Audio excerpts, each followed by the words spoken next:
Alam mo yung chicken wings na usually na binibili natin sa labas? Ngayon, hindi mo na kailangan gumastos kasi itong video na ito ay ginawa ko yung sarili kong version ng paggawa ng chicken buffalo wings. Mas malasa, sakto ang anghang at timpla at sobrang creamy sa bawat kagat at crispy pa. Bumili ako ng 3 kilong chicken wings kasama na dito yung drumettes. Kaya kailangan natin ito hiwain sa dalawa. Yung pinaka-tip ng winget natin ay hindi ko na tinanggal. Recently, medyo nag-iba na yung takbo ng panlasa ko sa chicken. Hindi ko talaga alam kung bakit. Pero, mas ginugusto ko talaga na ibabad ito sa kalamansi, 10 piraso, para lang matanggal yung lansa. Simple lang yung pampalasa natin, paminta at asin. Okay, so haluin na natin ito. At kung meron kayong ganitong klaseng malaking resealable storage disposable bag, ay mas maganda kasi kakailanganin pa natin ito ng isa pa mamaya. Since na ginabi na ako, marinate this overnight. Next, gagawa naman tayo ng ating sauce. Ito guys, yung ating measurement ay saktong-sakto lang talaga.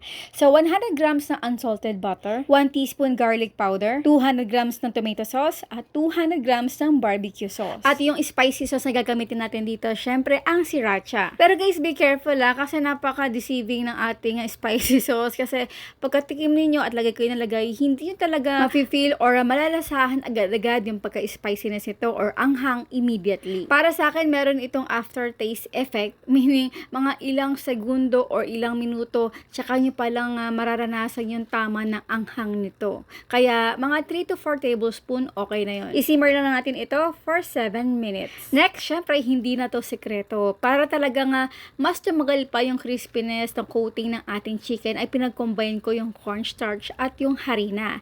Yung cornstarch, 1 cup, at yung flour ay 2 cups. Pampalasa, konting paminta at asin. Then, ilagay na natin dito yung ating minarinate ng chicken. Mas gugustuhin ko talaga na gumamit ng resealable, disposable bag na katulad nito kasi na mas mapapadali talaga yung ating trabaho. Sa naghahanap ng ating eksaktong measurement, makikita nyo naman yan sa kada chapter ng ating niluluto. Sa pagpirito naman, alam nyo na to. Pero syempre, gusto ko kayong paalalahanan. After nyo makapagpirito ng 2 batch, ay kailangan nyo talaga tanggalin yung pinaka-tumining ng harina dito. Ito yung mga naiwan sa chicken or hindi masyadong kumapit. At kapag nagpirito pa tayo ng pangatlong batch ng ating chicken, ay kakapit na ito sa mismong chicken natin at maapektuhan ang lasa nito kasi ito ay mas madaling masunog na. At ang ating last step, ayan. So, i-coat natin yung ating sauce at yung ating chicken. So, nakadalawang batch ako nito kasi medyo malit yung aking bowl. At talaga namang saktong-sakto na lahat ng ating ingredients measurement natin dito. At syempre kung kayo ay nanonood pa hanggang ngayon, paki-comment naman kung taga saan kayo para mabati ko kayo. At kung meron pa kayong request na gusto nyong i-version ko, paki-comment naman kung anong gusto niyo makita.